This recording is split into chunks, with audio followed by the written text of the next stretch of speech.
మరోవైపు బడ్జెట్ కేటాయింపుల్లో అన్యాయాన్ని నిరసిస్తూ ఏపీ ఎంపీల నిరసన కొనసాగుతుంది. వరుసగా 5వ రోజు కూడా పార్లమెంట్లో నిరసన తెలుపుతున్నారు.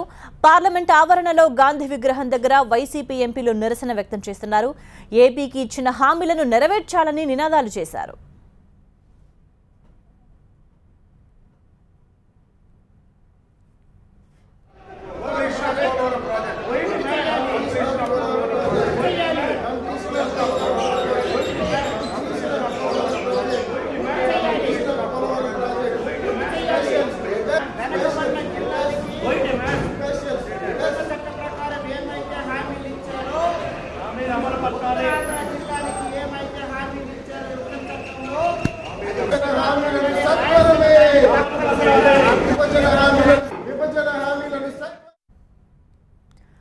కేంద్రంలో భాగస్వాములుగా ఉన్న పార్టీ ఎంపీలు పార్లమెంట్లో ఎలా ఆందోళనలు చేస్తారని ప్రశ్నించారు. వైసీపీ ఎంపీలు ప్రజలను మభ్యపెట్టేందుకు టీడీపీ డ్రామాలాడుతోందని విమర్శించారు. ఆంధ్రప్రదేశ్కి ఏం లేదు, మొండి చేయ అది ఏదో నిన్నటి వరకు అరుణ్ జైట్లీ గారు చివరి అనౌన్స్ చేస్తారేమో, ఇంకా మనకు తప్పనిసరిగా ఆశాజనకంగా ఉంటుందేమో అని భావించాం. కానీ తీరా చూస్తే ఏమీ లేదు దాన్ని. అందువల్ల చాలా నిరాశాజనకంగా ఉన్నది. అది నిజంగానే ఆంధ్రప్రదేశ్కి తీరని ద్రోహం చేశారు ఈ రోజు ఉన్నటువంటి ఎన్డీఏ ప్రభుత్వం, దానిలో భాగస్వాములైనటువంటి తెలుగుదేశం వాళ్ళు. ఇప్పుడేదో తెలుగుదేశం వాళ్ళు ఆఖరిలో రకరకాలుగా మాట్లాడుతున్నారు.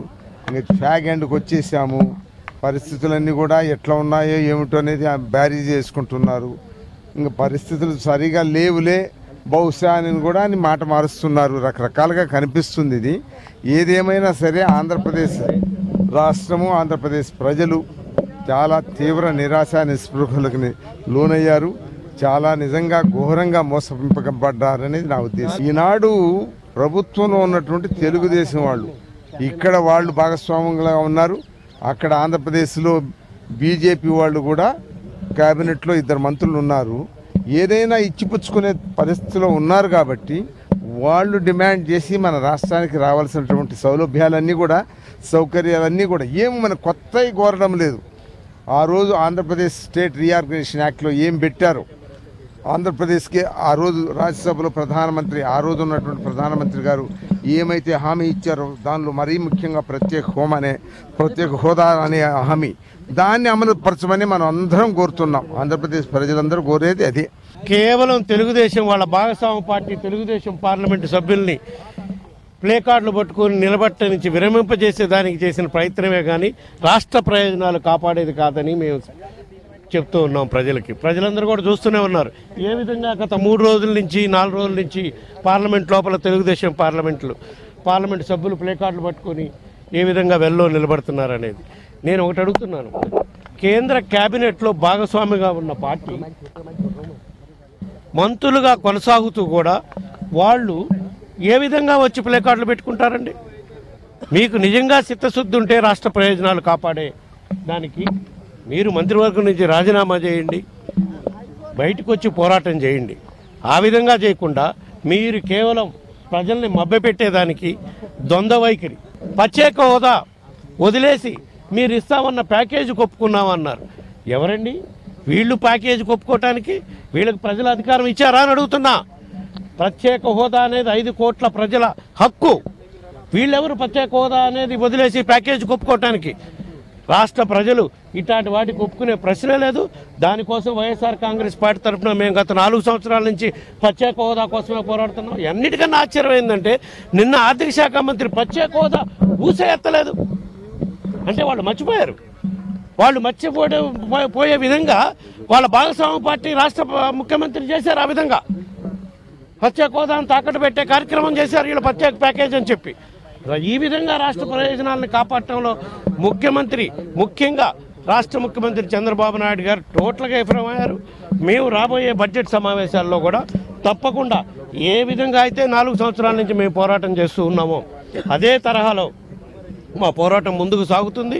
పార్లమెంటు బడ్జెట్ సమావేశాలు ముగింపు అయిపోయే లోపల ప్రత్యేక హోదా అంశం విభజన చట్టంలోని ముఖ్యంగా ప్రధానంగా 4 అంశాలు: Visakhapatnam railway zone, Kadapa steel plant, Duggirajapatnam port, మిగతా అంశాలపై క్లారిటీ ఇచ్చే విధంగా కేంద్ర ప్రభుత్వంపై మా పోరాటం, ఒత్తిడి కొనసాగుతూనే ఉంటుంది. అప్పటికే కేంద్ర ప్రభుత్వం దిగిరాకపోతే మా పార్టీ అధ్యక్షుడితో మాట్లాడుకొని మేము ఏదో ఒక నిర్ణయం తీసుకునే కార్యక్రమం, రాష్ట్ర ప్రయోజనాలను కాపాడటం కోసం ఏ నిర్ణయం అయితే రాష్ట్ర ప్రయోజనాలను కాపాడటానికి సముచితంగా ఉంటుందో ఆ నిర్ణయం తీసుకొని మా పోరాటం కంటిన్యూ చేస్తాం అని ఈ సందర్భంగా చెప్తూ ఉన్నా. విభజన హామీలపై కేంద్రం ఇప్పటికే స్పష్టత ఇచ్చినా టీడీపీ, వైసీపీ ఎంపీలు ఎందుకు ఆందోళన చేస్తున్నారో తెలియడం లేదని అన్నారు అరకు ఎంపీ కొత్తపల్లి గీత. కేంద్రం ఇచ్చే నిధులకు రాష్ట్రం ఎందుకు లెక్కలు చెప్పడం లేదని ప్రశ్నించారు ఆమె. పార్లమెంట్లో నిరసనలు అంతా ఒక డ్రామాని కొట్టిపారేశారు కొత్తపల్లి గీత. ఈరోజు కొత్తపల్లి గీత పార్లమెంట్లో మిగతా ఎంపీస్ తోటి ఎందుకు నిలబట్టలేదు, రాష్ట్ర ప్రయోజనాలు ముఖ్యం కాదా అని చెప్పి చాలామంది కూడా ప్రశ్నించడం జరుగుతుంది. ఈ 4 రోజులు కూడా నేను కేవలం అబ్జర్వేషన్ చేయాలన్న ఉద్దేశంతో నేను నించోలేదు. ఎందుకు నించోలేదో కూడా నేను ప్రజలకు క్లారిటీ ఇవ్వదలుచుకున్నాను. ఎందుకంటే ప్రజలు కూడా ఇక్కడ జరుగుతున్న రాజకీయం కూడా అర్థం చేసుకోవాల్సిన అవసరం ఉంది. సమైక్యాంధ్ర ఉద్యమానికి చాలామంది ఉద్యమించి జీవితాలు పోగొట్టుకున్న సందర్భాలు ఉన్నాయి. ఈరోజు ప్రజలు ఈ రాజకీయాల్లో ఒక భాగం కాకూడదు, 100% ఇక్కడ జరుగుతున్న రాజకీయాలు తెలుసుకోవాలని చెప్పి ఈరోజు మాట్లాడడం జరుగుతుంది. నేను టీడీపీ వాళ్ళకి, వైఎస్ఆర్సీపీ వాళ్ళకి ఇద్దరికి కూడా కొన్ని ప్రశ్నలు అడుగుతాను. ఈ ప్రశ్నలకి సమాధానం చెప్తే ఆంధ్ర ప్రజలు ఏం చేయడానికన్నా సిద్ధంగా ఉంటారు. ముఖ్యమైన ప్రశ్న ఏంటంటే, టీడీపీ ఏ రోజైతే ప్రత్యేక హోదా లేదు అని చెప్పిన రోజునే ఎందుకు పోరాటం చేయలేదు? స్పెషల్ ప్యాకేజు, స్పెషల్ స్టేటస్ కన్నా ఎక్కువ అని చెప్పినప్పుడు చాలా ఆనందించి సన్మానాలు కూడా చేశారు కదా. అంటే అర్థం చేసుకోకుండానే సన్మానాలు చేశారా? అంటే ఏమి అర్థం కాలేదు, అసలు ప్యాకేజ్ అంటే ఏంటో తెలియదు అన్నప్పుడు ఎలా సన్మానాలు చేశారు, ఎలా యాక్సెప్ట్ చేశారు? అది పక్కన పెడితే పోలవరానికి, అమరావతికి ఇచ్చిన నిధులు లెక్కలు ఎందుకు చూపించలేకపోతున్నారు? ఇప్పుడు వరకు ఐఐటీస్ కానీ, ఐఐఎమ్స్ కానీ, ట్రైబల్ యూనివర్సిటీ కానీ కేవలం స్టేట్ గవర్నమెంట్ నిధులకి లెక్క చూపించట్లేదు కాబట్టి ఇవ్వట్లేదన్న కేంద్ర ప్రభుత్వం చెప్తుంది. ఎందుకు లెక్కలు చూపించలేకపోతున్నారు? ఎందుకు ట్రాన్స్పరెన్సీ లేదు? ఎన్నిసార్లు దిశ మీటింగ్ కండక్ట్ చేయండి, సెంట్రల్ గవర్నమెంట్ స్పాన్సర్ స్కీమ్స్ గురించి మాట్లాడాలన్నా దిశ మీటింగ్ కండక్ట్ చేయడానికి కూడా హెజిటేట్ చేస్తూ సంవత్సరం పాటు లాగారే. అంటే కేంద్ర ప్రభుత్వంలో ఉన్న ఎంపీలు కేవలం తొత్తుల్లా కనిపిస్తున్నారు తప్పితే ఎవరు కూడా బాధ్యత ఉన్న ఎంపీలా కనిపించట్లేదా? ఈ 3 సంవత్సరాలు బట్టి నేను అరకు కాన్స్టిట్యున్సీకి 25,000 కోట్లు సుమారు ఫండ్స్ తెచ్చుకున్నాను. అలాంటిది అదంతా కూడా స్టేట్ గవర్నమెంట్ ట్రెజరీకి వస్తుంది. ఆ డబ్బులు ఏమవుతున్నాయని చాలాసార్లు ప్రశ్నించడం జరిగింది. కానీ దాని మీద ఏ ఆఫీసరు రిప్లై ఇవ్వరు. ఎంపీలు లెటర్ రాస్తే కనీసం రిప్లై ఇచ్చే ఆఫీసర్లు కూడా లేరు. ఈరోజు అసలు ఏం జరుగుతుందో ఫండ్ సిచ్యువేషన్ తెలియకుండా కేవలం అధినేత చెప్పాడని చెప్పి ధర్నాలు చేయడం, ఇక్కడ అపహాస్యం చేయడం, పార్లమెంట్లో తెలుగు రాష్ట్ర ప్రజల్ని అపహాస్యం చేయడం లాగా భావించాను నేను. వైఎస్ఆర్సీపీకి వస్తే ఒక పక్కన జగన్మోహన్ రెడ్డి గారు చంద్రబాబు నాయుడు గారినే తిడతారు, బీజేపీ ప్రభుత్వాన్ని ఎక్కడ కూడా కామెంట్ చేయరు. అండ్ ఇక్కడ విజయసాయిరెడ్డి గారు రాజ్యసభలో బీజేపీని సమర్థిస్తారు, ప్రభుత్వం వండర్ఫుల్గా పనిచేస్తుందని చెప్తారు. మరి మిగతా ఎంపీలు, లోక్సభ ఎంపీలు బోర్డులు పట్టుకుని ఎందుకు నించుంటున్నారు, అసలు ఏం కావాలని నించుంటున్నారో నాకైతే వాళ్ళ స్టాండ్ ఏంటో కూడా క్లియర్గా అర్థం కావట్లేదు. కేవలం ఇది రాజకీయాలు, ఇప్పుడు ఎలక్షన్స్ వస్తున్నాయని రాజకీయాలు చేయడం కోసం మాట్లాడతారు. స్పెషల్ స్టేటస్ అన్నది ఇది క్లోజ్డ్ సబ్జెక్ట్ అని చెప్పి బీజేపీ క్లియర్గా చెప్తే జగన్మోహన్ రెడ్డి గారు స్పెషల్ స్టేటస్ ఇస్తే బీజేపీతో కలిసి వెళ్తామంటారు. అంటే ఇప్పుడు ఎన్డీఏలో ఉన్న తెలుగుదేశం ప్రభుత్వం చేయలేంది వైఎస్ఆర్సీపీ మళ్ళీ బీజేపీని జాయిన్ అయ్యి చేస్తుందా? అసలు ఏంటి వాళ్ళ ఆలోచన ఏంటన్నది క్లారిటీయే లేదు. ఇది కేవలం ప్రజల్ని భ్రమల్లో పెట్టి రాజకీయ లబ్ధి కోసం చేస్తున్న డ్రామా కానీ ఇందులో ప్రజా ప్రయోజనాలు ఎక్కడ నాకు కనిపించట్లేదు. బడ్జెట్ కేటాయింపుల్లో అన్యాయాన్ని నిరసిస్తూ వరుసగా 5వ రోజు కూడా పార్లమెంట్ ఆవరణలో నిరసన తెలుపుతున్నారు కాంగ్రెస్ నేతలు. ఏపీకి ఇచ్చిన హామీలను నెరవేర్చాలని డిమాండ్ చేస్తున్నారు. కాంగ్రెస్ అధికారంలోకి వస్తే తొలి సంతకం ఏపీకి ప్రత్యేక హోదాపై పెడతామన్నారు జేడీసీలం. ఖూనీ చేయాలని బీజేపీ ప్రత్యక్షంగా, వారికి పరోక్షంగా మిగిలినటువంటి పార్టీలు, తెలుగుదేశం, జగన్ పార్టీ ప్రయత్నం చేస్తా ఉన్నా ప్రజలు మేమున్నామని ఈరోజు ఆంధ్ర హక్కుల్ని, రాష్ట్ర హక్కుల్ని ప్రధాని గుర్తు చేస్తున్నారు. మా దేవుడి దగ్గర, మా ఇలవేల్పు వెంకటేశ్వర స్వామి దగ్గర ఇచ్చినటువంటి హామీల్ని తుంగలో తొక్కితే, ఎన్నికల ముందు ఇచ్చినటువంటి హామీలు తుంగలో తొక్కితే ఇది మాకు అవమానం, ఇది ఆంధ్రుల ఆత్మ గౌరవంగా భావిస్తా ఉన్నారు. అందుకోసం ఈనాటి కోరుతా ఉన్నాం, మనమందరూ ఒక్కటవుదాం, ప్రజల కోసం ఒక్కటవుదాం, రాష్ట్రాని కోసం ఒక్కటవుదాం. ఒక్క బీజేపీని ఒంటరి వాళ్ళని చేద్దాం, బీజేపీ మీద దాడి చేద్దాం, బీజేపీని సంఘ బహిష్కరణ చేద్దాం, రాష్ట్రం నుంచి తరిమి కొడదాం. పార్లమెంట్ లో అది సాధించాలంటే ఒక్కటే, మీరు భయపడవద్దు. తెలుగుదేశం జగన్ పార్టీ మీరు మోడీకి భయపడవద్దు. మీ ఎంపీలందరూ వెంటనే రాజీనామా చేయండి. మీ చేత కావడం లేదు, మిమ్మల్ని ఎందుకు కోరుతా ఉన్నాం? మీరిద్దరూ మిత్రపక్షాలు కాబట్టి, ఒకరు ప్రభుత్వంలో ఉండి మిత్రపక్షం, ఒకరు ప్రభుత్వం బయట ఉండి మిత్రపక్షం. అందుకోసమే మీరు ఎంపీలు రాజీనామా చేయండి. ప్రజల ఆకాంక్షకు అండగా నిలబడాల్సినటువంటి బాధ్యత మీ మీద ఉంది. కాంగ్రెస్ పార్టీగా మా పోరాటం కొనసాగుతుంది. ఎవరితో అయినా కూడా మాకు రాజకీయ లాభాపేక్ష అవసరం లేదు. మేము రాజకీయంగా లాభమా నష్టమా చూడడం లేదు.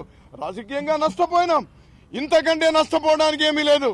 మా యొక్క పోరాటం రాష్ట్రం కోసం చేస్తున్నటువంటి ప్రయత్నం. అందరూ రండి, మీరు కూడా రాజకీయ లాభాపేక్ష లేకుండా రాష్ట్రాని కోసం రండి. 45,000 కోట్ల రూపాయలు కావాలని రాజధాని నిర్మాణానికి ఎంత ఇచ్చినారు? సంవత్సరానికి 500 కోట్లు ఇచ్చారు.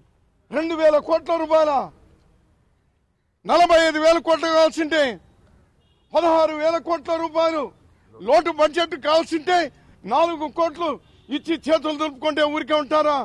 58,000 కోట్ల రూపాయలు పోలవరానికి కావాల్సి ఉంటే ఇచ్చింది 2,000 కోట్ల.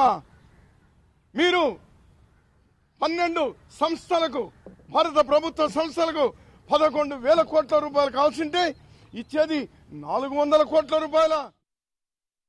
పార్లమెంటు ముఖ్యమా ప్రజాస్వామ్యంలో? 14th ఫైనాన్స్ కమిషన్ ముఖ్యమా? కుంటి సాకు చెప్పి మీరు ఎగ్గొడతారా? ఎవరికి లేదంటారా? 11 రాష్ట్రాలకి ఇప్పుడు కూడా ఇస్తున్నారే. ఏమిటి ఇది? ఈ రకమైనటువంటి అబద్ధాలు ఎప్పుడు ఎంతకాలం చెప్తారు మీరు? నిండు సాక్షిగా ఆ నిండు సభలో మీరు చెప్పినటువంటి మాటలు ఏమిటి? మీరు చెప్పిందే చేయండి అని అడుగుతున్నాం తప్ప కొత్తగా ఏం అడగడం లేదే. మీరు ఈరోజు మీకు పోటీ ఇద్దరు కూడా, ఒక జేబులో తెలుగుదేశం, ఇంకొక జేబులో వైసీపీ. చెప్పానండి, మాకు బీజేపీకి సంబంధం లేదని వాళ్ళిద్దరిని చెప్పానండి. మేం చెప్తున్నాం, నిజాయితీతో పోరాడతాము. తప్పనిసరిగా కాంగ్రెస్ రాష్ట్రంలో ఇంప్రూవ్ అవుతుంది. అంటే ఈ విషయంలో ప్రజల్ని కన్విన్స్ చేయగలుగుతారు? ఎందుకంటే ఇప్పటికే మీ మీద తీవ్ర ఆగ్రహాన్ని ఆల్రెడీ ప్రదర్శించారు. అందరూ సంతకాలు చేసి ఇచ్చినా కూడా మీరు చెయ్యండి అని మా మీద ఒత్తిడి చేస్తే చివరి వరకు వేచి ఉండి అనేకమైన హింసలు జరిగాయి. 3 సంవత్సరాలు ఆంధ్ర రాష్ట్రం స్తంభించిపోయింది. అక్కడ మీరు ఆంధ్రులు అనేటువంటి అవాచ్య శబ్దాలు ఉపయోగించినటువంటివి. టీఆర్ఎస్ నాయకులు కప్పం కట్టి వ్యాపారాలు చేసుకున్నటువంటి రోజులు అవి. ఆ పరిస్థితుల్లో అందరికీ న్యాయం చేయాలని 10 ఏళ్లుగా చెప్తున్న మాట, ఏ మాట అయితే చెప్తూ వచ్చారో అందరికీ తెలుసండి విడిపోతామని. కానీ Congress, yes there is a mistake. ఆ టైమింగ్ అనేటువంటిది తప్పు. అది కూడా మేము అందరం చెప్పాం. తెలంగాణ ఇవ్వటం సబబే, కానీ ఐదర్ ముందిచ్చి అన్ని అమలు చేస్తే మాకు బాగుండేది, చివరిలో బదులు కొత్తగా వచ్చే ఎన్నికైనటువంటి వాళ్ళు ఇస్తే బాగుండేదని చెప్పినా కూడా ఆ తప్పుకి, అందరూ చేసినటువంటి పొరపాటుకి మేము శిక్ష అనుభవించాం. కానీ ఇప్పుడు ప్రజలు గమనిస్తున్నారు ఎవరు చిత్తశుద్ధితో పనిచేస్తున్నారు. ఏమంటే 45 నిమిషాలు నేను రాజ్యసభలో మాట్లాడా. అప్పుడు ఎక్కడ ఏమయ్యారు తెలుగుదేశం వాళ్ళు? ఈ నాటకాలు, బూటకాలు ఇవన్నీ కూడా కుదరవు. మేము ప్రజలు తప్పకుండా మమ్మల్ని ఆశీర్వదిస్తారు. రాష్ట్రంలో పుంజుకుంటాం, కేంద్రంలో అధికారంలోకి వస్తాం. ఫస్ట్ ఫైల్ ప్రత్యేక హోదా ఇచ్చి తీరుతామని మనవి చేస్తా ఉన్నాం.